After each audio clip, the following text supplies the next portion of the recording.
the greater interest for me is really works that are just trying to be, okay, let's actually look at history as it is. Let's treat it fairly. That's why I'm in particular very much appreciative of your book and some others that try to do something similar, at least on other issues. Because honestly, works that just try to give an honest history of the papacy, like because there are works out there that are aiming to be a sober, scholarly history of the papacy. They do exist out there, but they're largely in the scholarly, more general realm. They're not really interested in being in the apologetic sphere. Whereas your book, given the spheres that we're interacting with, your book is within the apologetics sphere, at least where it's being popularized, but it's trying to bring in that external, sober historical account into it. And so that's something that's actually very unique about the book, not just how you're writing it, but even, especially even just with the unique information, which not many people know of, but even just who you're actually positing the book to. They don't often get this kind of treatment. So that's what I really do like about it.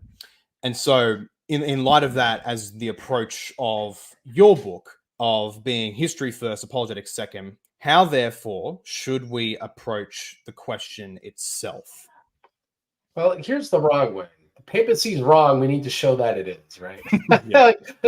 That's not how we do history. And as I was kind of referring to before, that demands swimming in the papal current anyway. So if I were a polemicist, I wouldn't even want to take that approach. It's going to work against me. For this reason, here's one of my hot takes. I think a lot of Orthodox apologists are actually crypto-papists because they enjoy the syllogisms used in polemics and the eternal logic of the medieval papacy. And I think that's why they kind of prefer that approach. But that's not the only wrong, Like another wrong way could be my brand of X ecclesiology is correct, and I want to cherry pick X in the scriptures and early church history. And so this is more common, no offense, it's probably some audience, but like Baptist and Presbyterian treatments of church history, in my opinion. That's why I think historically the strongest church historians have been Orthodox, Anglican, and Roman Catholic, because at least they're dealing with actually trying to defend an attacked tradition in the early church. But even those communions as well could tend towards that way if they're not taking a holistic approach towards the sources. Not admitting weaknesses in their case and different things like that. So I deliberately try avoiding this in writing my book. What I have here, unlike response videos, is not a work of apologetics. This is a work of serious history. Because I think the correct way to answer this question of papacy is to set out from the earliest sources with the strongest emphasis on the scriptures, because they are the bedrock of the sources, what the ecclesiology of the church was.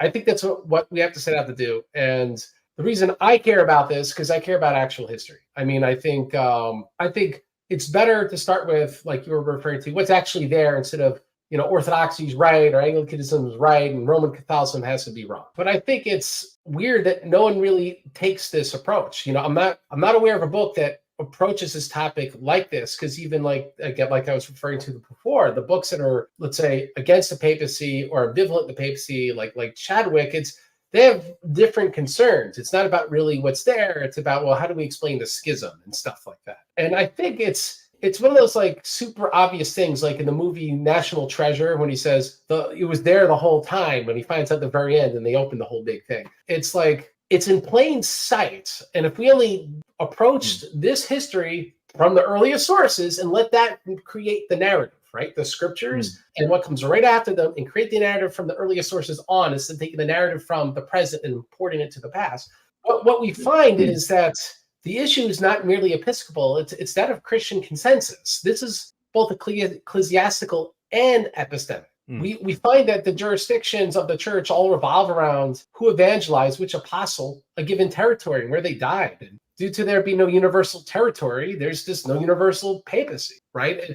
So it's like right from the beginning, you without getting to the whole Vatican I categories of thoughts, you just go from what you have from the earliest sources. You see it's just not there. It can't be, because you're letting the narrative be formed by what the earliest sources, particularly the scriptures, say. One thing the scriptures get less into, but the earliest sources do, is that due to relics and consensus, we have a conciliar system that doesn't develop but exists right from the onset. But I think overall, like as a result of this approach, like as some of the commenters said, it's like how we should be approaching the scriptures. We don't have to thoroughly deconstruct the sources, because with this approach, the answers are in plain sight, right?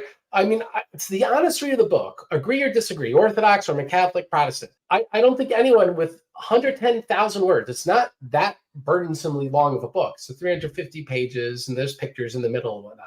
You know, they're going to think this is the most in-depth, thorough treatment of the question they've read. And it's really not that long. And that shouldn't even be possible. So how did that happen? And, you know, the hack code is this different approach. It's you let the earliest sources create the narrative. And that's the hack code to, I think, unlocking the whole first millennium of history. Yeah. It makes what is in the sources plainly state what they plainly state available to us and accessible to us.